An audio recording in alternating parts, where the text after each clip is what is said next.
Welcome everybody to this week's quick fix for the quads. And I'm actually really excited about this one because the quads are a pretty forgettable muscle. I would suggest there's not a lot of dysfunction that happens as a direct result to an issue with the quad muscles. Whereas by comparison, a lot of people have some known issues with the hamstrings on the back side of the leg. What's really fascinating about the quads is that they connect the hip joint and the knee joint. And something that people don't necessarily know is that the quad, or one of the quad muscles, runs over the top of the kneecap. And the insertion actually isn't until down here in the shin. So your quad is a direct reflection of the functional movement in the kneecap. So that's why people who have knee injuries, it's really, really important that we bring some love and attention by maybe stretching, rolling, things like that to the quad. If you have, even if it's an old injury, like an MCL, which is medial, it's on the inside of your knee, or an LCL, which is the outside of the knee, a little bit less common, but tears or anything like that that have affected the stability of the knee, then the quad too would be something you really want to focus on giving some attention to. And when you understand sort of the connection in the body, how it affects the knee, and the fact that it ties in up at the hips or the pelvis, you can argue that if you're dealing with a joint dysfunction, so a known joint issue with the hip or a known joint issue with the knee, it's important to also give attention to the quad because it will affect sort of chain reaction style dysfunction in the joint that's on the other end. Okay, so I hope that makes sense. Our quads also, we're taught to take the brunt of lifting from our quads, so bending our knees, and that transfers weight into the front side. So most of us have really strong quad muscles. We can all probably think of people that we've either seen or know that have like really big, super powerful quadriceps.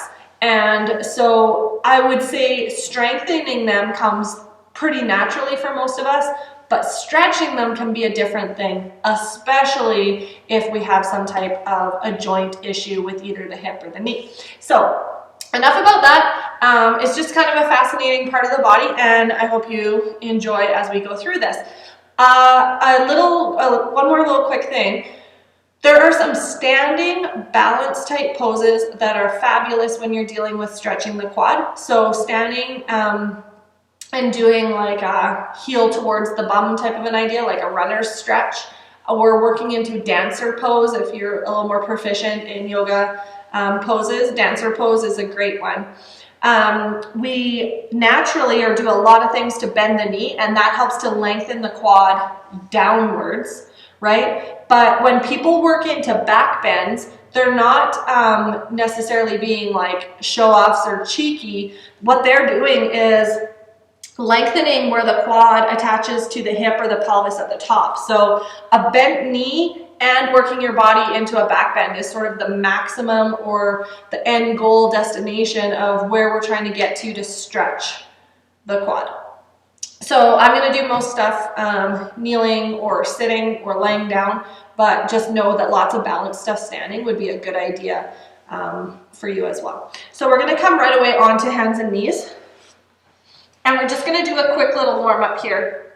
So tops of the feet to the floor, or you can curl your toes under, which is my preference. And we're just going to go back and forth with the hips.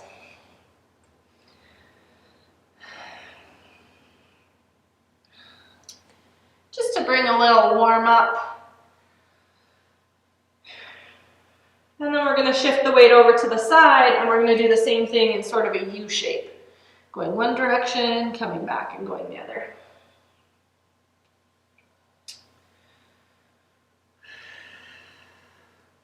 There's a tricky point for some people who have a lot of pain or trouble kneeling because like I mentioned earlier, bent knee is one of the best ways that we stretch the quad. And if you have issues with being on your knees, then that can be sort of challenging for you. So just blanket and prop yourself up as absolutely much as you can here. We're gonna lift right leg out behind us, and I want you to point the toe. So feel how you engage the quad muscle by drawing your kneecap up towards your hip. So you're shortening and contracting that squeeze on the front. And then we're gonna try to keep the toe pointed as hard as we can and bend the knee. Okay, you can go through this a few times. So you can extend and bend. And then ultimately on our next one, we're just gonna hold the heel towards the bum as much as we can. We'll go opposite hand back. You can try to keep the right hand down and find your left foot, or sorry, find your right foot with your left hand. Take one breath. Good. Release. Other side. So extend left foot back, point the toe.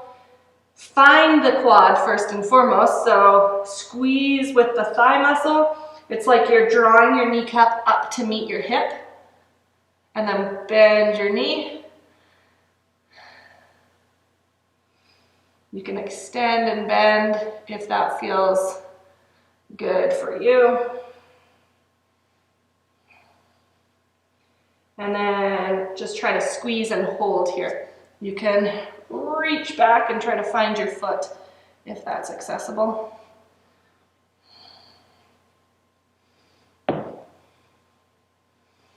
Good, and release. Let's come down onto our belly. This might be a good alternative if being on your knees to do stretches for the quads is too much for you. So stack your hands and just place your forehead down kind of on top here. Let's start with the right heel, just kicking towards our bum, reaching back similar to how we just did, and just holding here.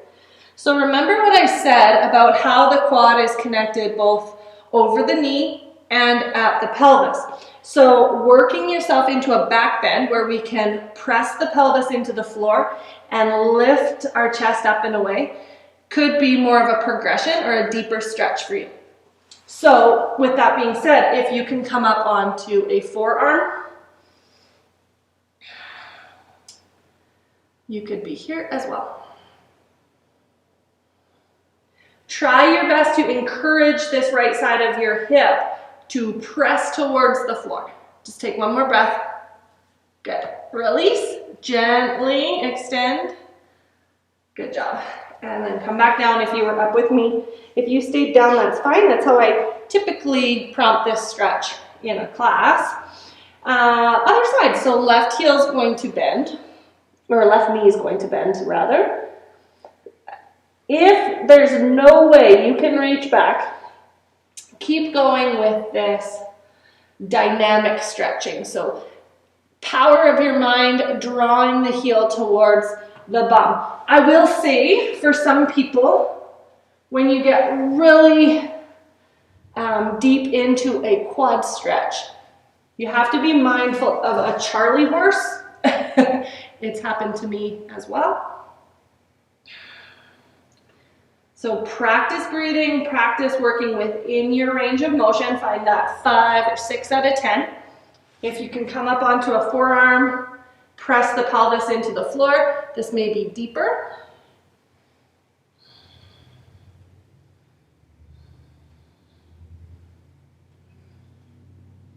Good. And gently release your leg down. Excellent. Even though we're stretching the quads, we're still going to take a little counter pose here, which I always do when we're laying on our belly. So just take your hips back, walk your hands forward. Give your low back a little moment of rest and love.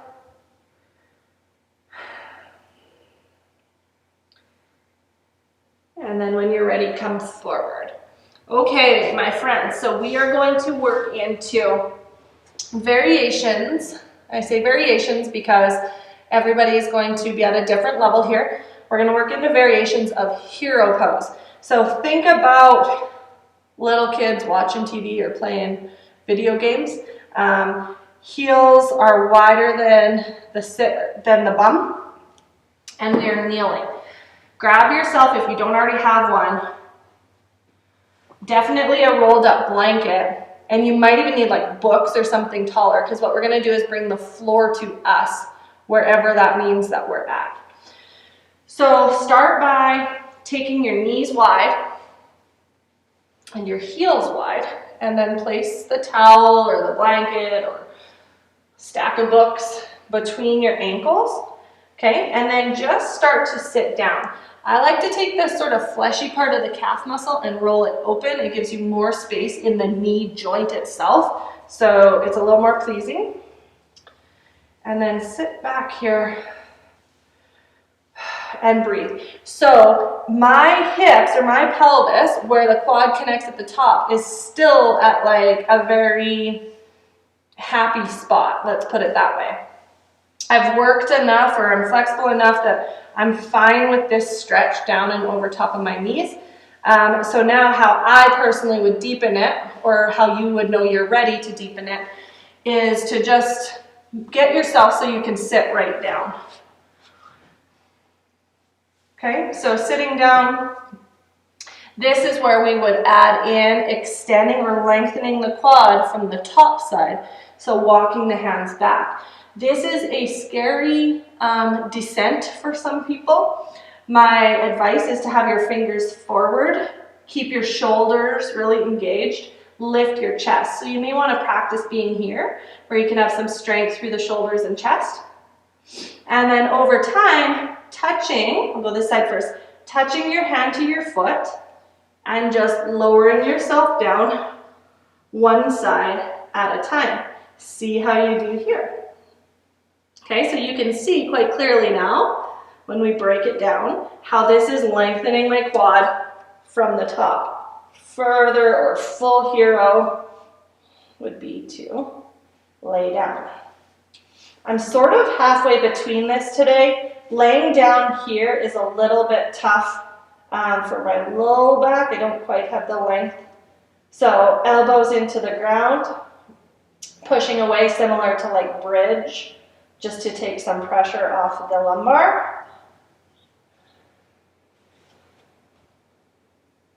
And come back up. So I want to show you that full progression. If you stayed really high and lifted your bum way up and you're sitting somewhere way up here, that's perfect. That's exactly where you need to start out to stretch this. One more breath. Awesome. Come all the way forward. And now let's just shake our legs out.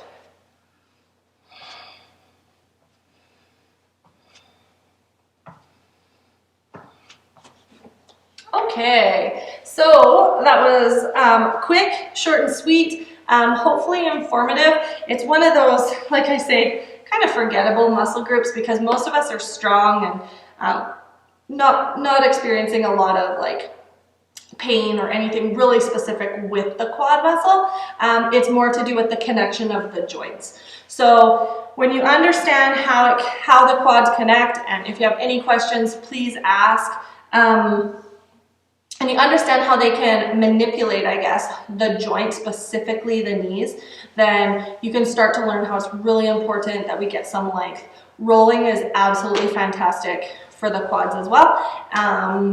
And yeah, I hope that you found that informative. So we're going to finish this little session bringing our hands to our heart center. We'll close out by taking thumbs to forehead, kind thoughts, to mouth, kind words, chest, kind hearts. Namaste. Enjoy your